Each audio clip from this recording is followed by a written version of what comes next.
Hello mga padaba, magandang araw, kumusta na kayo? Luto tayo ngayon ng chicken curry. Ito yung ating mga ingredients: chicken, potatoes, carrots, bell pepper, tsaka yung ating panggisang bawang, sibuyas at turmeric. Yan, umpisahan natin sa bawang.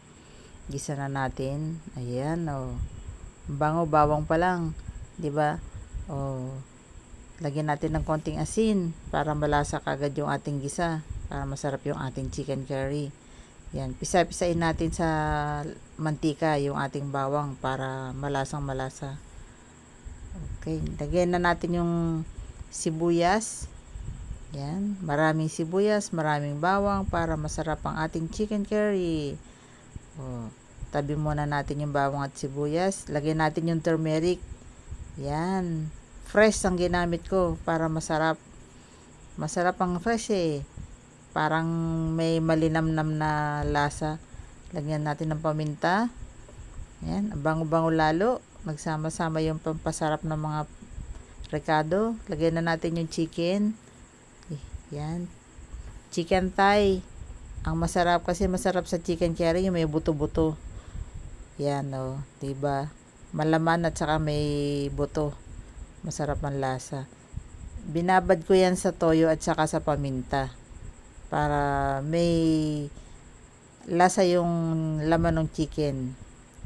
Yan, nahalu-haluin natin para masangkot siyang maigi.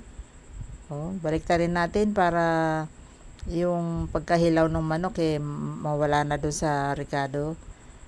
Tsaka yan, lagay natin yung pinagbabara natin, pampadagdag sarap din yan. Okay. Haluin natin mabuti mga padaba para mag-blend ng husto. Lagay na natin yung kakanggata, 2 cups.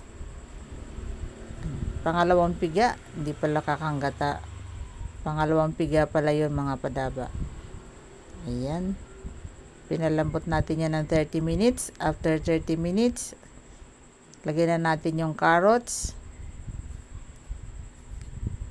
Okay na siya, ready na siyang ilagay. Malambot na yung chicken, pati yung ating patatas. Lagay na natin. Ayan. Ang ganda na ng kulay, no? Matingkad. Very bright. Tsura pa lang, masarap na. Lagyan na natin yung curry powder. Kaya siya naging chicken curry dahil sa curry powder. Ayan. Ayan, masarap na spices na inilagay natin. Palambutin uli natin. Mga 5 minutes. Lagay na natin ang kakanggata. Ayan pala yung kakanggata mga padaba. Yung unang pigayan. Yan. Para creamy ang ating chicken curry. Pakuluin natin yan mga 10 minutes kasi kailangan luto yung gata. Lalo ngayon mainit ang panahon. Tiyakin natin na maayos ang pagkaluto ng ating pagkain para hindi makasama sa ating katawan, tsaka para pakinabangan natin, ma-enjoy nating mabuti. O sa mga hindi pa nakasubscribe, subscribe na mga padaba. Like and share para lagi kayong updated sa lahat ng ating mga i-upload na masasarap na ulam.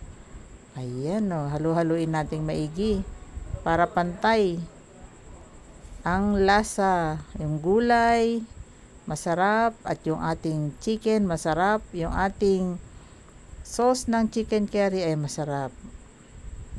Ayan. Diba? Hinuli natin kanina yung bell pepper kasi para hindi naman siya masyadong malamog.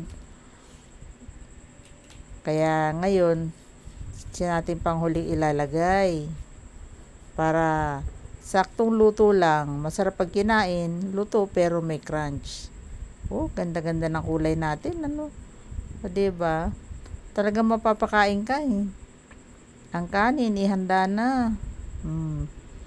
Siguradong mukbang na naman yan mga padaba.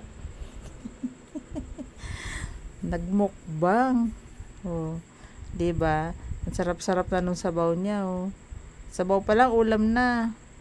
Ganda. Saktong-sakto yung ating curry powder na inilagay. 1 kutsara yun eh. Ayan, sarap. Thank you mga padaba sa lagi niyong panonood.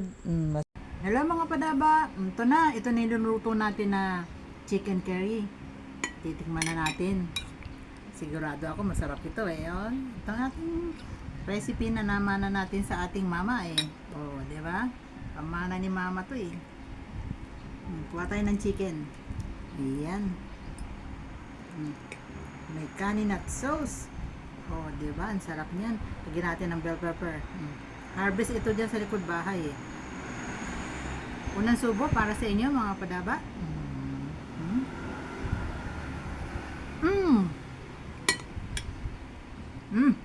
Grabe. Sarap. Ang sarap nito. Kain tayo mga padaba. Tara.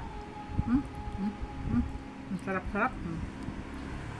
Thank you for watching mga padaba. Please like, share, and subscribe. Thank you sa laging panonood at laging suporta. Love you mga padaba.